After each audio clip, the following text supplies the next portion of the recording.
welcome back to the podcast. This is B-Side Banter, and this is kind of exciting. I've decided to start kind of a offshoot, a different segment of the podcast. I'm calling it Influence. So this is technically episode 1 of Influence, and everything that kind of goes with this is around the creators of music. So I have just wanted to, talk to producers, talk to artists, talk to people involved in the creation of music, and just talk about the influences, the things that the bands, the artists, the people that have influenced them to do what they're doing currently. So I'm here with my first guest, Tone Deaf, and I found Tone Deaf through his work with Briston Moroney, one of my favorite songs that he's ever put out, Freaking Out on the Interstate.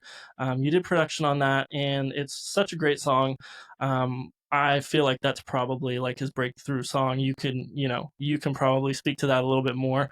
But you also have done work with Gatlin, the Moss, obviously lots and lots and lots of other people. But yeah, I'm just gonna kick it to you. You said you go by Tone? That's like in the industry, that's what people call you, Tone. So I'm gonna kick it to you, Tone, and yeah, you can just maybe give like a little intro of yourself, and yeah, we'll go from there. Thanks for having me, Tyler. Yeah, I go by Tone. It's not.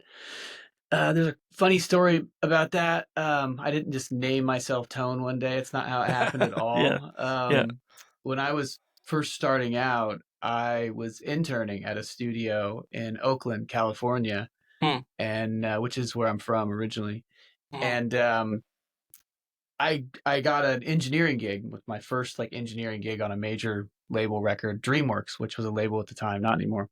Hmm. With this band that no one ever heard of or anything like that. Nothing happened with Yeah, them. But sure. the owner of the studio at the time we were making this record at, he he would listen to stuff that I was doing. He'd be like, "Oh, you get good tones. You get good tones." And then, Mm, you're there for a few months, and then every day I'd walk in and get my coffee and do my thing, and he'd go, "Hey, Tone, hey, Tone," and he'd kind of do that thing. It was nice. like, huh, it's like, okay, I don't, okay, whatever. And Yeah. then, 6 months later, this album's done and everything, and on the actual credit was engineered by Tone, and I was Nice. so mad. I was so mad, but That's the the um the artist had picked that up from the studio owner wow. and put that as my credit. And of course I thought it was going to be this huge record and it was going to be my Yeah. claim to fame, the whole thing, Yeah, right? yeah, So I'm yeah, like, you yeah. can't say that's not my name and no one's going Yeah. to know, da, da, da. And it kind of just stuck after that. And then the Tone Deaf kind of happened the same way. A really good artist friend of mine did the same thing. He just put produced by Tone Deaf one day, and I'm like, "What are you Nice. doing?" And he's like, "That's you. You're tone deaf." And I'm like, "But I'm not tone deaf." And he's like, "Yeah, Yeah. you are." And then that just stuck. You were like, that's actually kind of insulting to Right. somebody that like the whole purpose of what I'm doing is Right. to have good tone. Yeah. Wow. Hey, So, and you stuck to it. I like the commitment that you were like, hey, it's just there and I'm gonna roll with it. That's awesome. That's pretty awesome. funny. Yeah, for sure. Yeah, so you've obviously been producing for a long time. You've got your talked about, starting in California. You're now in Nashville. Obviously you've lived in two of the biggest music hubs in the US. Hmm. So I'm sure you've had Yes. tons and tons of exposure. Um, let's get into a little bit of kind of the whole point of this, which is influence. I'd love to know you sent me some of your like favorite bands, favorite albums, but I'd love for you to go through just maybe like a timeline of who you listen to. It doesn't have to be super detailed, but and just talk about some of these artists, what they did for you, and then yeah, we can dive into some of these a little bit further. Sure. And the list that I sent you are kind of artists and albums that kind of shaped like just moments in my life where I was like, this, I don't know how they made this record. I want to make that. Hmm. I want to do that. Yeah. And even before knowing that I wanted to be a producer or anything like that, I was always kind of curious about sound and Hmm. how do they do those things and Sure. all that. I mean, I'm a classically trained pianist, and that's how I started when I was Mm. 4, Wow. and always knew I wanted to do something in music. I didn't know, obviously, I didn't know this was a job or a thing or Mm. even whatever. But yeah, like I remember uh, the biggest moment I feel was when I heard Dr. Dre's The Chronic album. This is a long time Mm, ago, and like I think I was in like the seventh yeah, grade or eighth grade or something, and I was like, "What is this? Like, it's just different than anything I've ever heard." yeah, I don't know what that meant, and absolutely. I'm a huge hip hop head. I listen. I mean, that's kind of what I grew up listening to, Hmm. and I feel like that's translated a little bit into I primarily do indie rock and kind of like indie pop Hmm. stuff now, and I feel like that sound translates a little bit into that. I like darker sounding records and Hmm. thicker, thumpier, low end and stuff like that, just in Yeah, general. yeah. But yeah, like Dr. Dre, The Chronic, that album like completely like changed Hmm. like music for me for sure. Yeah, absolutely. Yeah, that's like the pinnacle of definitely the album when it came out for sure. But then just in hip hop in general, so many people go back to that as as being revolutionary, groundbreaking. Yeah, that makes a ton of sense. Yeah, and you like so you obviously you've got several of these. You've got Tupac, you've got Outkast, you've got like some of the biggest hip hop names on here, Beastie Boys. So all of these guys have just like totally revolutionized hip hop specifically, but also, music in general. Um it's it's interesting because I think, and I don't know, like what I guess for you, because you had a hand in producing, what genre would you like consider Briston Moroney to be? Like, obviously he's indie rock, but I've always kind of called it like surf rock. Like that's kind of what Yeah, it like sounds like to me.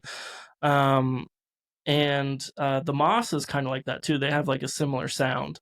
mhm. Um, what like I think if somebody were to listen to Briston Moroney and then listen to, obviously Dr. Dre, Tupac, Beastie Boys, Outkast, they'd be like, "What? Like what in the world? There's no relation at all."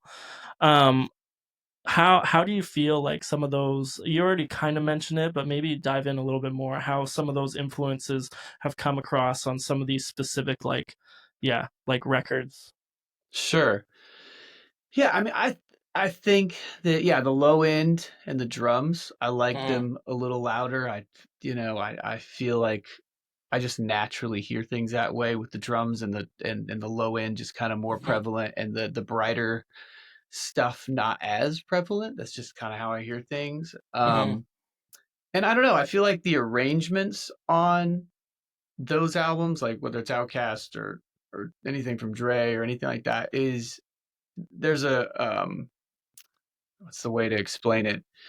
Um, th- they put together things really, really well, and I think that where it sounds like there's a lot going on, but there's really mhm. not. It's just the parts are very specific and right for the song or for the track or whatever. And I feel Yeah. like, I mean, I've definitely made those records where it's wall of sound and there's 200 tracks and you just throw Yeah. everything at Mhm. everything. Mhm. But I feel that the best records are not necessarily made that way, where you might think that there's a ton of stuff going on, but there's really like three or four elements, and I Mm. think um, those records sound bigger and better when there is when you can kind of hear everything and there's this the right space and the right part as opposed to just we'll just throw everything on it. And I Mhm. think that Yeah. all those references definitely contribute to how I hear things as far as whether it's Briston or the Moss Mhm. or Gatlin or whoever. Mhm. Yeah, for sure. And like that is like an interesting point. Yeah, there's a lot of simplicity. But like you said, kind of like everything has its specific function, its specific space. And I do find that like music has shifted that way because like obviously around when these albums were coming out, the wall of sound was like the main like that's kind of how like everybody was doing things, especially you think of like punk, pop punk, rock. Like Mm-hmm. everything was just like we're just going to give you like so many things, we're going to overload you with so many sounds. And everything's going to be so fast, really changing. And then yeah, like hip hop was kind of, especially some of these like Outkast. has a lot of simplicity, I always found, to their tracks. Um, but that doesn't mean that you're like kind of listening. You're like, oh wow, like this song is feels empty or something. It's Mm-hmm. just that the intentionality is there with every single Yeah. part. Another of my top albums on that list was Tom Petty's Wildflowers, and I think that they did a Mm, very similar thing on that album where it's super sparse and like mhm, everything is done so tastefully. Where I don't know, I think pretty much every song on that record there's like five things going on, maybe on mhm. a lot of times it's less than that on each song, but it's just done so well and masterfully. You don't feel like you're missing anything. You're like, oh, I'm kind of bored, or you know what I mean? Yeah, totally. Yeah, and like you obviously you have Green Day's Dookie on here, and I feel like that's one of those albums that kind of is that wall of sound. I don't know if they actually utilize that or not, but like obviously there is some really good work there that artists do a good job in that setting. But yeah, I think kind of when people saw, hey, simplicity, less is more sometimes. Simplicity can actually make some really meaningful records, and some really great sounds. Um, one of the albums that really caught my eye, just because this is kind of along the lines of what I have really enjoyed from them, is you really enjoy Radiohead, and you picked Kid A as your one of your favorite albums. And I think if you were to talk to Radiohead fans, they would be a little upset, and they would have their opinions on whether or not, that should be somebody's favorite of theirs. But I remember the first time ever hearing that with, like, I had headphones on, and as soon as Everything in Its Right Place came on, like my mind was just blown by that first, just like synth or whatever they're using. I don't like that first, just everything. I was just like, whoa. Yeah, I just felt like this is so different, and this is so, like, beyond their time. Um, yeah, is I would like to just hear what was really meaningful about that record to you, and why that kind of sits above, OK Computer. Like, I find that most of the older Radiohead fans, they're like, OK Computer's their best or my favorite, and a lot of the newer Radiohead fans that have come in later, they're like, In Rainbows is my favorite or their best. So I haven't came across very many like people that would say Kid A is my favorite, or maybe their best album or whatever. But yeah, I'd love to hear your thoughts on that. Yeah, similar situation. Like when I heard Kid A for the first time, I was just like, I don't, what is this? Like, I've Mm, never heard some of these sounds done this way with a, with a rock band. And like, I, and maybe it's the, obviously I wasn't a producer per se. Well, I actually was when that came out, but like, that was kind of like, oh wow, we could, like, they kind of broke all the rules. You know what I mm, mean? Like within the yeah. genre, where it's like I Hmm. think Dre did the same thing with the Chronic, where it's just Yeah. like, oh wow, like you can go completely all the way over here, and it still Mm, somehow makes sense. mm, Um, and I get it why like fans would be like, what? Like that's there's no guitars on, like, you know what I mean? Like, yeah, and yeah. Everything in the Yeah. Right Place, which I think is one of the greatest songs ever. But um, yeah, I was completely blown away, and that was kind of an eye opener as far as like, oh, you can really, you don't have to paint within the numbers or within the lines. Like you can do Mm, all these other things, and obviously it is artist dependent, and you yeah. know, Yeah. it has to make sense. But yeah, and I mean, I would say In Rainbows and OK Computer are tied for second for me Yeah. as far as I grew. Yeah. But that album just sonically just did something to me where I was like, it Mm. just was an eye opener. I've noticed, like, obviously a lot of these albums, these artists are, like, a little bit older. But I'd be kind of interested. Do you have any artists albums? Do you have any maybe producers that you're following? Kind of like today, that you're like, these people are influencing me currently. Sure. Yeah, that list was just kind of like stuff that I remember growing up with that like really Absolutely. had Hmm. you know, monumental moments in my life where I was like, okay, Mm, you know. Yeah, I mean, I really like Tony Berg stuff with Phoebe. I think he's mm, amazing. I think yeah, that both, I mean, all her records are so good. Like, yeah, um, I like Gabe Goodman's stuff with Noah Kahan. And hmm, there's so many. yeah. um, you put me on the spot here. I know. I'm sorry. That's my bad. No, it's all good. I love Great Grandpa's stuff. Love Mhm. their stuff. I like Wednesday. I like that band a lot. Blonde Shell. Her stuff's Yeah, really cool. yeah, absolutely. Um, band Mama is really cool. Hmm, Big Thief. I love that band so much. hmm, Yeah. yeah. Those are all, yeah, great, great bands. And I guess I'm curious too, like, and maybe this is putting you on the spot again, and if so, I apologize. But I am curious, like, what do you feel like, where do you feel like music is kind of going? Maybe from a production standpoint, we talked about, the wall of sound, and then kind of stepping into some more simplicity. Do you see things kind of shifting and changing right now, or do you feel like it's kind of stayed plateaued for a little while? Yeah, I think it's gotten pretty boring the last Mm, couple years. And I'm not just myself saying this, a lot of other friends within the industry and things like that. And mm, I feel like it, what I said about, in Rainbows and the Chronic, it's like, I feel like yeah. there's a lot less of that happening right now. And even Mm, when artists, which will, go unnamed, but like some people are afraid to take those chances yeah. and Yep. they'll just, stay.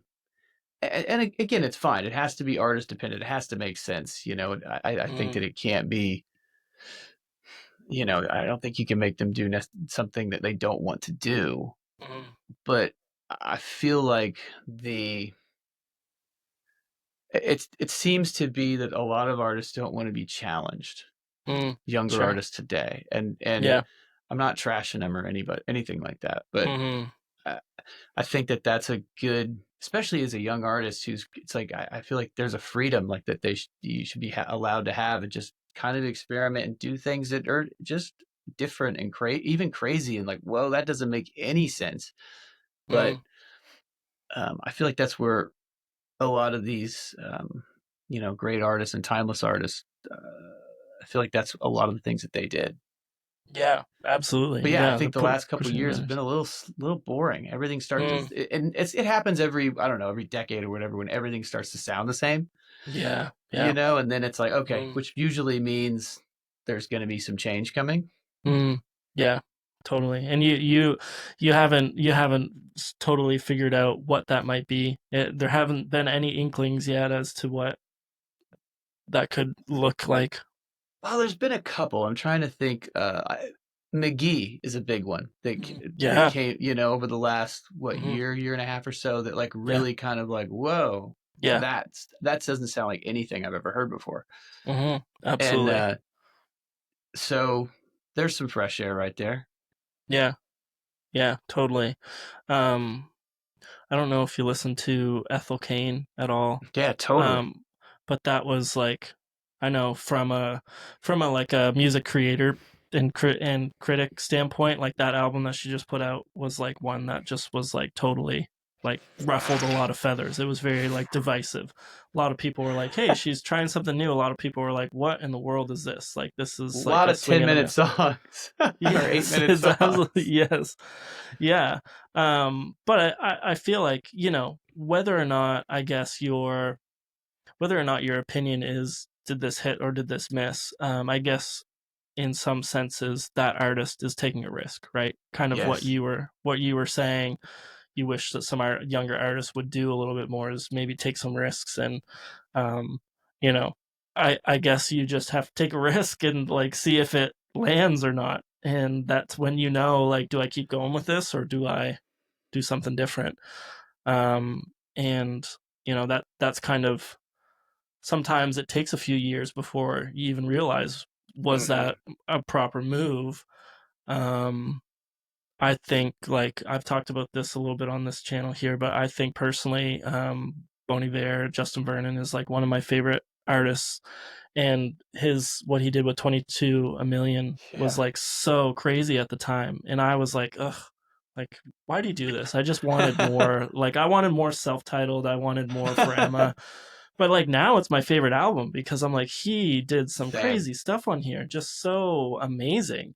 And look at him now. He's a happy guy with a happy album finally. And like, I don't know, he's an artist that I would look at, and obviously he produces a lot of his own, or at least is involved in production. That I would be like, I feel like he tries to push the bounds of stuff. Yeah.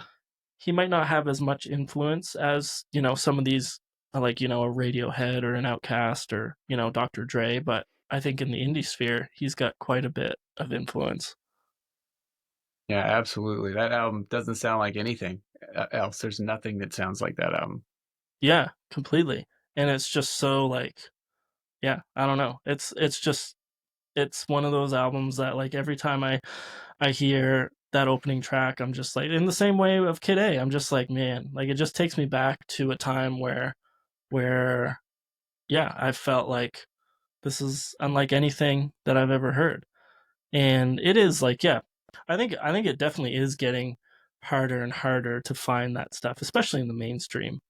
And I see we have something. Well, we have several things in common, but we have something else in common, which is funny because we're both in Nashville. But I don't like modern or pop country either, and you said that you don't really like that. And it's so funny to be in a place surrounded by that, and to be like, this all just sounds the same, and like it's kind Like a of like a beer cookie commercial. cutter thing. Yeah, it's kind of like a cookie cutter thing, and it gets frustrating when you see like these are the artists that are getting really pushed and like getting out there and are selling tons of records and stuff, and like some of these within country, but not, maybe not modern or pop, some of these smaller artists that are doing really cool things or doing things a little more unique or whatever are just not, because they're not Morgan Wallen or Luke Combs or you know whoever else. So it's, yeah, anyway, kind of went on a tangent there, but yeah, we do share that in common, frustrations with modern and pop country. Yeah, that's I don't want to sound like a hater, but it's just not my thing, and Yeah. it just all sounds the same to me, and I don't like that. It's almost like you just can't take chances in that world. Hmm. And Yeah. I don't know. Yeah, totally. And like, what kind of like drew you to the indie sphere? Was it all just kind of like happenstance, or was that just where you kind of gravitated toward? I think it was a little of both. I think as I started coming out to Nashville, I've been coming. I've lived here for a couple of years, but I've been coming to Nashville for like 7 or 8 years even. Mm-hmm. And I mean, one of the first things that I noticed coming out here was like, man, there's a pretty decent indie scene out here. Like that, Yeah. and at the time, no one was really talking about it, and at least as far as like the industry goes and stuff like Mm-hmm. that. Um, because I would say when I started coming out here was more like the Americana thing was Yeah. big, the Yeah. Isbells and Totally. like the Staples, Yeah. all that kind of Hmm. the Sturgills, that side of Yeah. of Nashville was really big. Hmm. But yeah, so you could tell like there was just like all and then there was all really young kids um that could play that there were most of them were great musicians Hmm.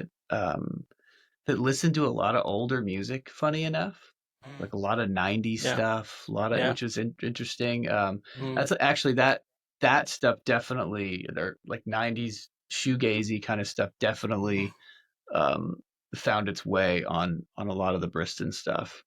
Yeah. Yeah. I can see that. Yeah. But yeah, and then I just started yeah, just kind of started working with this guy named Hank Compton who actually I think that was the first indie record I did out here. Hmm. And he's amazing. He's a songwriter over at Big Loud Oh, okay. now, but Hmm. and that kind of led to other things. And then yeah, the Briston thing happened, Hmm. and Again, nobody knew. Like, you would have never known that freaking out was going to be this huge thing, or even he Yeah. was going to be, you know, Hmm. what he's become. Yeah, absolutely. It's pretty crazy, and yeah, he's just put out another album and is yeah killing it. I actually I discovered Briston through when I was in high school. I listened to just a ton of like alt rock, and Manchester Orchestra was like a band that I just listened to all the time. And he did like a collab with them. Bottle Rocket is what it was called. Yep. And so that's what I was like, oh, this like I really like this guy's voice. So I went over, and then that's when like I found Freaking Out on the Interstate, and that I was like, this is amazing. Like I love this. And it actually sent me down like a whole kind of rabbit hole of what I've kind of self called surf rock, like that kind of vibe. Like, you've got, your hippocampus, your um I guess now Axe and the Hatchet Men are kind of like that. Like there's several of these bands that kind of have, it's just like it feels like a little more of an uplifting like rock, right? And Yeah. um a lot of fun, a lot of fun. And yeah, so I kind of, that's kind of how I found him. And I really get that what you just said with the shoegaze, kind of that 90s stuff. I never really kind of thought that, but yeah, I can see that. And like the 90s were such a surprising time for music to me. And I think that maybe that's because I was born in the 90s, but it's one of those things where like you never appreciate your hometown. It's like Hmm. I've never like looked back or thought to look back and be like the 90s were like some of the best times in music, but so many people say that, right?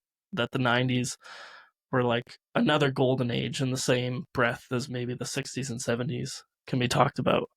And yeah, you see bands like Radiohead coming up, and some of the beginnings of the Dr. Dre's and stuff, some of that rumbling, and then obviously they carried into the 2000s. But I would be very interested, just because I haven't talked a lot about Radiohead on this podcast, but I'd be really interested to know what your favorite Radiohead songs are.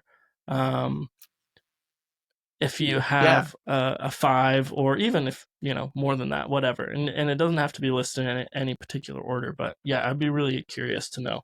Sure. The first one is, we talked about it. Everything in its right place. It's just Hmm. an Yeah. amazing. I think I love that song. Everything about it. I love Yeah. Weird Fishes, Arpeggi, Hmm. Hmm. Paranoid Android, Yep. Karma Police is just a staple, and Body Snatchers. I love that Hmm. song too. Yeah, those are all amazing Radiohead tracks. Yeah, so good.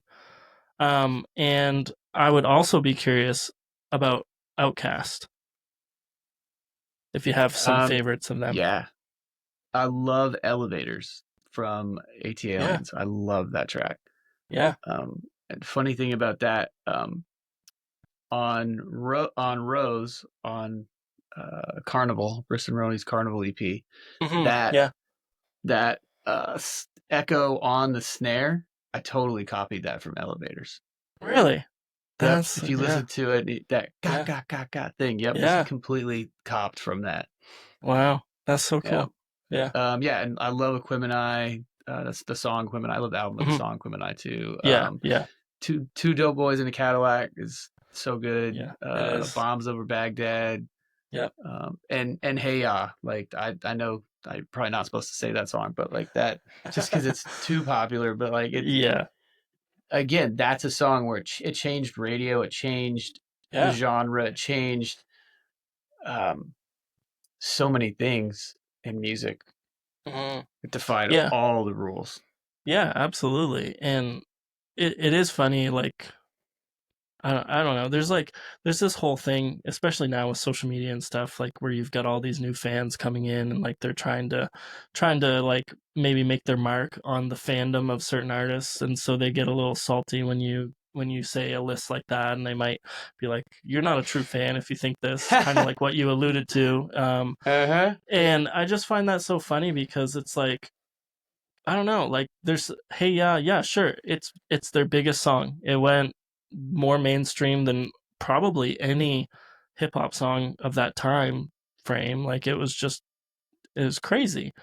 And like that's where like obviously if it does that, then obviously it's a great song for one. But then two, just the significance of what it did to the for the genre, like you said, is is something that like how do you I don't know, like how do you give enough credit to that?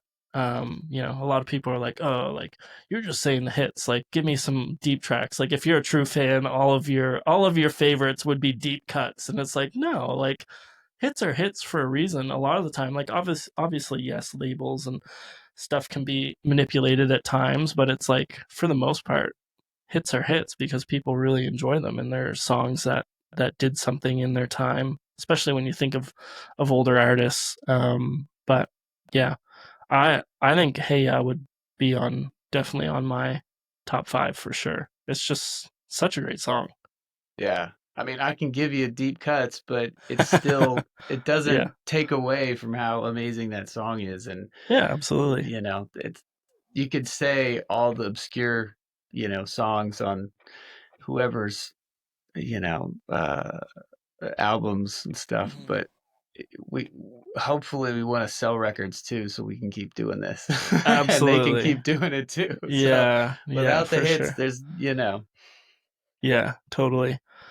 Um, yeah, that's awesome. I'm kind of curious, like, so we've talked a lot about like Briston Moroney, but one thing that I'm like really curious about, and this might kind of go into some of what we were talking about, how you know sometimes songs are, you know, not sometimes, but songs are sounding a lot the same, especially in certain genres. But like I've always kind of been curious about the like producer artist relationship, and like how like do you feel like that is um like one of kind of the most important relationships within this kind of creation of music? Like I would assume I know your answer, but I'd love to kind of hear your thoughts on that. sure. Yeah, I mean, my job's always different with every artist. Like, Mm, it's some artists are very hands-on and know exactly what they want, and I'm there to kind of just, shift a little bit here, a little bit there, and kind of just make mm, sure that we get to the the end or whatever in a painless way, or whatever. And then sometimes they need a lot of hands-on stuff where it's mm, like, that I'm heavily involved as far as like whether it's playing, writing, mm, lots of changes, lots of editing. mm, And there's not really a right way or a wrong way. It's just really going back to comfortability and stuff with the artist. Like, it's mm, whatever they feel comfortable with, and um, their goal is at the end of the day. But yeah, mm, that is such a huge thing, like making sure that the artist is comfortable and mm. trusts you. Like, that's a Yeah. big thing. I mean, and you look at some of these albums that I had on that list. Is often they'll work the artist will work with the producer on multiple albums because they Mm, have that level of trust with, yeah, like, okay, definitely. cool, I know I don't have to worry about this part of it. I just Mm, need to do my side of it because he's got this. You know what I mm. mean? And I think that's a huge safety net. Yeah, definitely. Yeah. Yeah, and I think like there's all kinds of like I guess like producer artist relations like that you kind of look at. Like you said, like a lot of artists they use the same producer for several albums in a row. I also think of like, you know, to use a big name that everybody would know, but like Billie Eilish and Phineas. Like obviously the connection there um is you know, can't get any more connected than siblings, right? Nope. Nope. And like yeah, you're kind of saying that like everybody's different and you kind of approach a project with whatever needs they might have. um I guess what I'm trying to ask is like, do you feel if you would have a preference, do you feel like you would rather have like kind of one of those collaborative like connections, or do you feel like you enjoy those moments when the artist really knows what they want and they're kind of like showing you the direction? I mean, I think it's um, I think it's somewhere in the middle. Maybe I think Mm, it's really hard when they don't know what they want at all. sure. Those are tough because Yeah. then you're kind of telling the artist what their point of view is, and that's Mm, not usually a good spot to be in. mm, Um, but somewhere in the middle, I would say, like, I think those are how the best records are made, is when mm, everyone kind of brings their strengths to the table. Like, you can't be good at everything, right? You just yeah. can't do everything amazing. So maybe the artist at good is really strong at A, B, and C, and then maybe Mm, I'm stronger at, D, E, and F. And then when those kind of things come to the table, I feel like those are where the best records are made. yeah. No, that Did that makes answer your a lot of question? sense. Yeah, no, Okay. it makes a lot of sense. Um, yeah, and I think like it is kind of one of those funny things and weird things that like I don't know, for some reason I think people that maybe aren't in the industry, aren't in the music industry have um this like kind of put this on a pedestal of like the artist that writes all their own music, produces all their own music, like they're the ultimate, they're like, and that's the ultimate goal, and like if you do anything less than that, you're kind of like, people throw shade at that, you know. Yeah. Oh, like you collaborate, like, or you know, in the country world, which, you know, other genres are like that too, but you know, there's a lot of artists that, you know, sometimes they don't write any of their own songs, or very few of them. They're relying heavily on writers, and yeah, I think it is really interesting as to why people value that so much. And I don't know why that's the case, but I hear that all the time. Oh, they don't write their own music, or this and that, or they use a ghostwriter or whatever. And it's like, I don't know. Do you like the music? And Yeah. I think it's ego. I think it is. I yeah, think and it's easier than ever for anybody to just record anything, right? yeah, Anybody can do hmm, it for next to nothing on a laptop and yeah, come up with something halfway good, halfway decent, hmm, but that's not how the best records are made. There's a reason why the biggest and best artists in the world have a team of people working with them. mm, yeah, Not that they shouldn't learn all how to do all those things. I think, absolutely. Like, I think it's a great tool to add to your toolbox to be able to, record yourself and come up with ideas and demos. And who knows? Maybe that is the record. That's awesome. But mm, I feel that, if you're being honest with yourself, like, and kind of putting your ego aside, like, again, all the big ones, all the most successful artists have their team, mm, because you can't do everything well. You just can't. yeah, yeah, absolutely. Yeah. So very true. And like, I don't know, one of the biggest artists in the world, like, kind of deviated from her plan. Like Taylor Swift worked with Aaron Dessner for a couple albums because I'm sure she felt like things were getting a little stale, and like she needed step out of her comfort zone and do something different. And a lot of people think those are you know two of her best records that she's put out. And I think there definitely is like like a lot of value in like just here, like getting other perspectives, getting other strengths involved in something. And yeah, I think I would agree with you. Ego plays a big role in like just wanting to be the be all end all kind of thing. Like, this is all me. This is, I do everything. Um, and I don't know if like some of that is like coming from like the Bob Dylans of the world, or like, I Right. don't know, Zach Bryan is like an example of that currently, who, you know, he's a lot of his stuff he's writing and producing himself. And I don't, yeah, it's just it's really interesting that that's kind of the standard.